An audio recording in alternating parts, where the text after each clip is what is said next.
Good evening, ladies and gentlemen, and welcome to Flat Earth UK Live.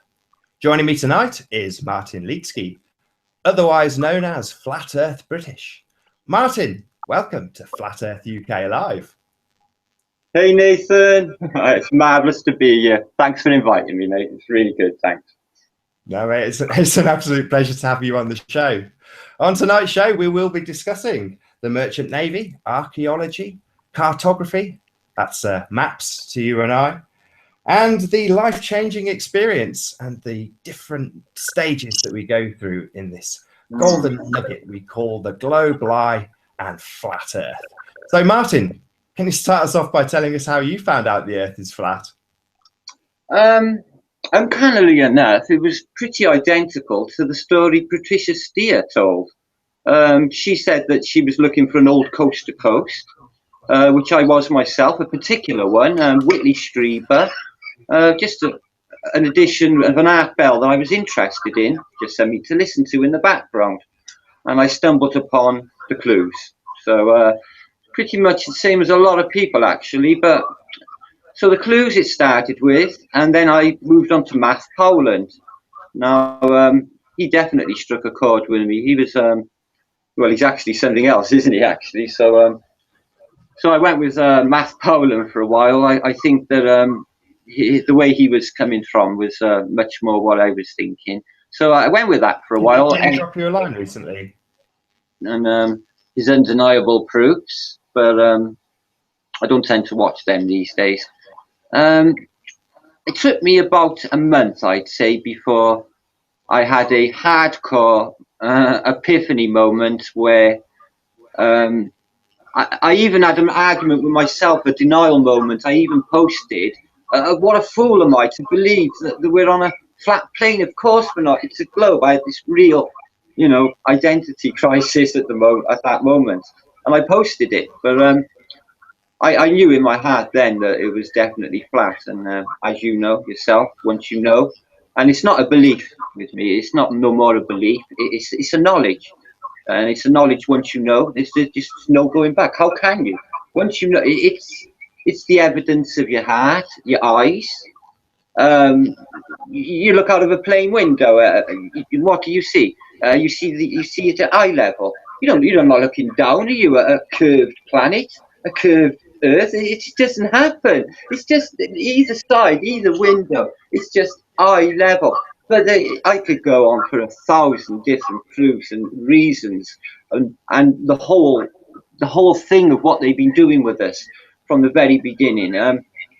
I'll just start a little bit with the cartography, shall I? With the maps and what they've been playing with since the last. I was going to go back a bit further. I mean, you've got quite an interesting backstory in terms of maybe a lot of people will have actually realised that the Earth was flat long before, as I phrase it, the penny dropped. And for you were well, I don't want to tell your story for you, but take us back to when you started first questioning very literally Earth's curve back in the day, as it were. Yeah, it's sort of I was bringing up the observation all the time when I was on the ship's bridge, which is the wheelhouse where everything is operational. You've got your helm, your wheel, and you've got your radar.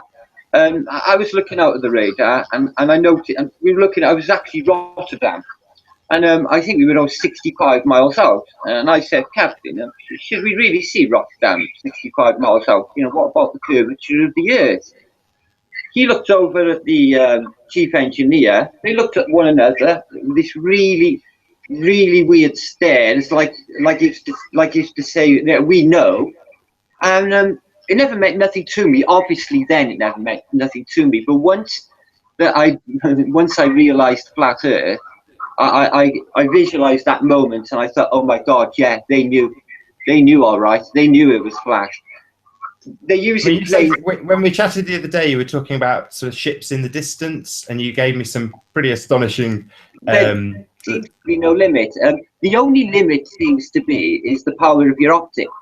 I love to go to the top of the mast. It gives you all you see below you is the ship, the small ship below you, and the horizon and the sky, as far as the eye can see.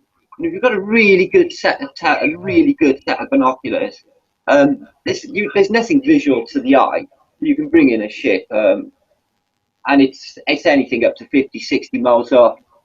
I can say, and I could honestly say, even up to maybe 100 miles. I know it sounds ridiculous, but honestly, with a good set of optics, there is no limit. Now, I've had this argument 100 times with people. The ship's mast disappearing over the horizon. It's bullshit. It's just the atmosphere hazing. It's just rubbish. Honestly, you can see as far there is no curve, and if it isn't a curve, it's a massive curve, and the planet's a damn sight bigger than what they're saying it is. So no, there is no curve. I know the Earth is flat. We know the Earth is flat. I mean, you said that you pointed this observation out when you were. Did you say it was when you were in the wheelhouse? Yeah, it's in the chat room. And what was their reply? Sorry? What was their reply? Well, there was no reply. They just keep on avoiding the subject. I must have asked, as I said to you, at least 100 times. You know, what's with? Why are we seeing this? When obviously they couldn't explain to me. The only reason they explained why we use plane trigonometry instead of spherical, they said that it's better for reckoning. It keeps us more in reckoning. So what if we do it on a spherical chart? We're going to get lost. So yeah, basically that's what they were saying. So it's just another law at sea, another language at sea, and it seems to be that they're all in the know. I've got a feeling that all seamen soon are going to come out and say, yeah, he's right. There is no curve. This guy's telling the truth. I just got a sneaking suspicion. I got a cousin who is also a sailor. I'm going to get him. I'm going to bring him in. I'm going to ask him to. I'm going to get him to tell you. But they are doing it. I mean, you I know you watch Mark Sargent. You've seen presumably some of the people who've come out that are pretty much on duty doing it as we speak and saying, yeah, this modern equipment will paint radar at 60 miles, you know, to guide in missiles. It's amazing. Yeah, I know. I watched that missile instructor. I was actually waiting for that and got taken off and it came back on again. But I don't know. The thing is, you know, with the bullshit Coriolis effect, it's just ridiculous to me. The whole thing is it's just not even a debate with me anymore. It's just so obvious. I just can't believe that everybody can't see it. I don't know. It's just me. It's just. I mean, is that how you've sort of approached it when you've talked to other people about it? That look, why can't you just see the obvious? I don't know. I've just gone through so many different phases for this. I've gone through, like, you know, absolutely cracking up to, you know, complete denial to all sorts. To go through this anger, where how could they be, you know, how could they do this to us? The fucking psychos. The whole thing. You can go through this.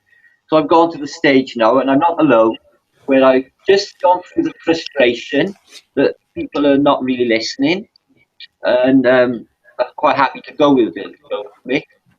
And quite happy to live on their spec in infinite space. And for me, that's just that's really frustrating because You've taken initiative though. You've actually started putting out some really cracking material. I mean, one of the things I probably liked the most was when you highlighted the biplane. Again, I won't tell your story for you, but if you want to just verbally go through what you were pointing out on that particular video. Yeah. Well, I've brought this subject up a couple of times actually. They say commercial jets can't fly over polar regions. Well, I find that they can go over northern polar regions of, say, northern Canada, over the Baffin Islands or Prince of Wales Islands, or obviously northern Greenland. But north of there, commercial jets apparently don't go. You can't go from St. Petersburg and fly to Quebec, for example, over the North Pole. Or same for the Antarctica. You can't fly from, say, Wellington, New Zealand, zip across the Antarctica continent, and arrive in, say, Buenos Aires, Argentina. It just doesn't exist. Now, they would save on fuel, let's be honest, and this quick journey, this zip across the continent. So they say the planes crap out. Now, this is not true. The planes do not crap out. I have found a site Cuyora or Q. It seems that this site, funnily enough, is a site that tries to destroy flat Earth. But to show you the temperatures, 40,000 foot. The temperatures at 40,000 foot outside the window is 47 below outside the window. So if you're above the Sahara Desert, 40,000 foot, you get the temperature exactly the same if you're above 40,000 foot under Antarctica. And right, now 5 others. Okay. Well, this is a 1934. Well, this is only something like 20 years after they've actually invented the aeroplane. Actually, after so, this gentleman, here he is. He's lumberjack. You can see that. And it's totally flat, so we can't do that where he is. So they fly this expedition of double transfer. They get 250 miles into the journey. I'm not sure the journey. They get rescued in the Arctic in a little station here. They call it America. Admiral Byrd is head of the operation. Are you about Admiral Byrd? Oh, they say he's pretty high up in the message and whether because he was the original purveyor of Hollow Earth theory, was he not? And we slowly went into the Hollow Earth, looking to Hollow Earth theory. Yeah, exactly. You're breaking up a little bit on your sound from what I can see on the chat. I think maybe if you get a bit closer to the mic, it might help a little bit. Do you know what? I wanted to see chat because all my friends are on there and chat on the tablet that I'm actually using. Hi everyone on chat. I'm really sorry. Yeah, I think that's probably a little bit better. If you can stay a little bit closer to the mic, it might actually help pick you up a little bit better. I know it's a pain that you're having to do it on a tablet, and we've tried for a good maybe 35 minutes to get you all rocking and rolling on your PC. But I don't know, it's one of those things. If you try and keep a bit closer to it, I'm sure we'll hear what you're saying. I mean, from what I got, you were saying that it's sort of minus 47 degrees outside above a certain height, regardless of where you're traveling. And is that the general gist of what I was? It says, regardless of where you are, on the world, on the surface of the plane. So it occurs to me that they say you can not get the commercial jet over the continent. It's a load of rubbish. So why are they keeping us away? Well, I know why they're keeping us away. They're keeping us away because the Antarctic continent doesn't exist as everybody else thinks it exists. It's as we know, flat Earth, an ice wall surrounding us all. I'm not sure if any of you, the people in the flat Earth, are familiar with the map, which is the closest thing that we've got to the map. Now, show you this as a map. They go right through history. They're not a recent arrival. One almost 1,000 years old. I mean, one of the maps you were talking about the other day, you were saying about some of the continents actually being connected together. More than that, right? I've got proof here in words about an expedition. No, it's more than that. It's actually quite mind-blowing. It says that there's evidence of a continent in Antarctica. I've got so much of it, and when my computer went to crap, all my paperwork went to crap with it. I got it here. So, Rembrandt having a split. Yeah, no wonder his artwork was so cool. Stick with me, brethren. Man's on it. So, okay, you can't fly over Antarctica, okay, but you can fly over Mount Everest at 29,000 foot. Well, obviously he's higher, so that's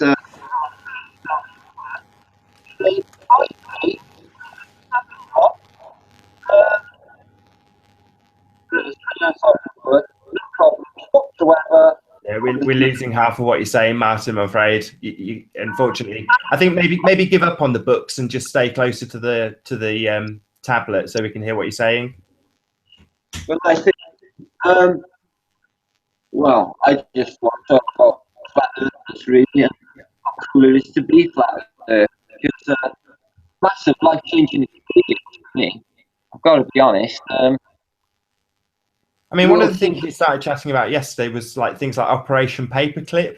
I mean, you had yeah, some really good insight, and some of the research you've done was fascinating. I mean, again, if you can keep as close as possible to the mic of your tablet and just tell us a little bit about that, that'd be brilliant. oh, well, right. Well, I thought most people knew about all this. Okay. After World War II, the US and the Soviets shared up the best of the Nazi scientists between them, but America had probably the best pick. So they got people like Oppenheimer, Robert Oppenheimer, obviously supposed father of the A-bomb.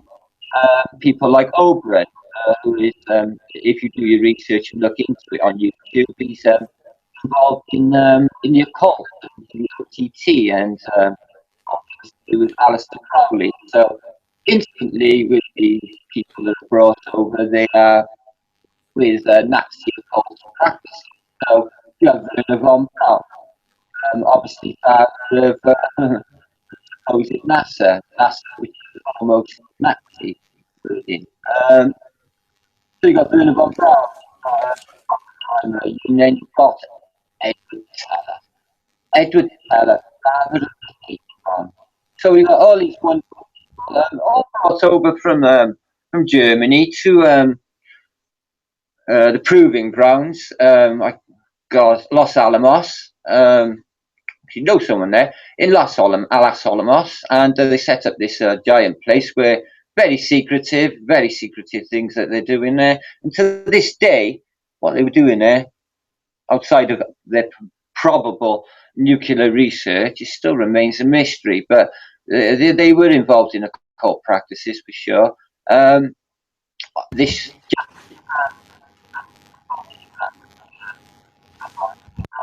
They say that JPL is actually this guy's initials, and Jet Propulsion Laboratory is just a clever way of saying Jack Parsons. Now, Jack Parsons heavily into the occult. If you look into his background, high up in this dodgy OTT, was actually head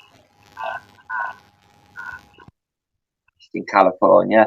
And when Aleister Crowley would visit America, he would visit this Jack Parsons. So all of these people, all evil devil worshippers, all psychopaths, all set up this supposed space space operation, NASA, and dupe everyone into this movie of the Apollo mission. No, it all started back in Operation Paperclip days. The whole plan of it all, and obviously Russia and every other country, they're all in on it together. If anyone, there has been no nuclear war, and why there is so much been going on, it's because Russia and America, they're all in it together. They're all the same gang. They're all the same people. They're all the same organization that are ruling us. So they permeate this myth of the globe, and they're doing a bloody good job of it, because even if you mention the word flat Earth, instant ridicule, and instantly you're foolish. So yeah, they've done that really, really well. They're very clever. But I tell you what, once you're into flat Earth, it's so easy to pick apart. It really is, and everything becomes blatantly obvious to you. You go out there, you see the world in a whole new way. I'm starting to read all literature all over again in a whole new way, because now I'm a flat earther. It means differently to me. I recently read 1984 again. Have you read that recently again? Yeah, I mean, I sort of looked at it and watched it on YouTube. Someone was reading it to me rather than me actually picking up the book again. I didn't actually listen. went on YouTube. No, I didn't enjoy it. No, I did read the book back about a month back, maybe 2 months back, and it meant so much. Their despotic plan, the whole idea. I believe it was sneaked out to us. They had these teleprompters in the room, these televisions. This was in 1946. This book was released, and this guy knew that they'd have these boxes in the rooms that would dictate our existence to us, and they've arrived all right. Yeah, I suggest everyone to switch off their television and and do something less boring instead, because the television's a bad tool. Bad brainwashing. I fall for it myself. I got to be honest.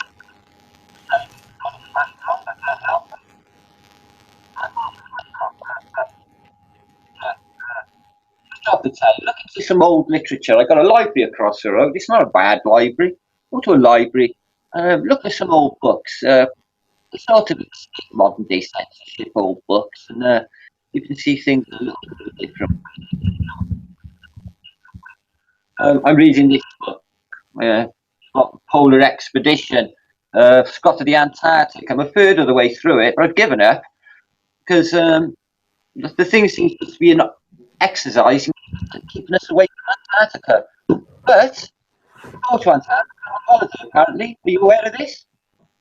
You pay money, apparently you can go. Yeah, I found out this week. My nephew told me his friend went to Antarctica on holiday, and he says he's going to leave to her, because I am really interested to know where she went and what happened and how do you go on holiday to Antarctica, because he reckons She's super rich, or what's the score there?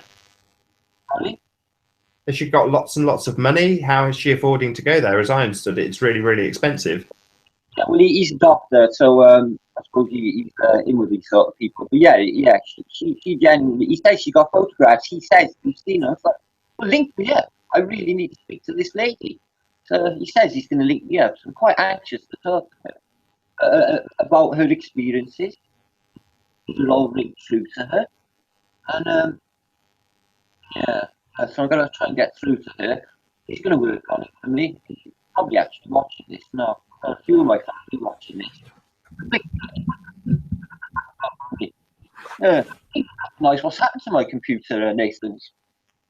Strange. Well, it's one of those. I mean, we're kind of getting you and losing you in terms of what you're saying, and it's a real shame because I mean, when we spoke yesterday, although it was only with the picture, it was one of those that I could hear what you were saying, and you were going into things like HARP and the ISS and geoengineering. I mean, I scribbled down so furiously because you had such a good amount of stuff to say. It might be a good idea to just wrap this up early and have you back on, and with a proper webcam and a proper good connection, rather than just having a poor show where we can't really hear what you're saying. I mean, how would you feel about doing that?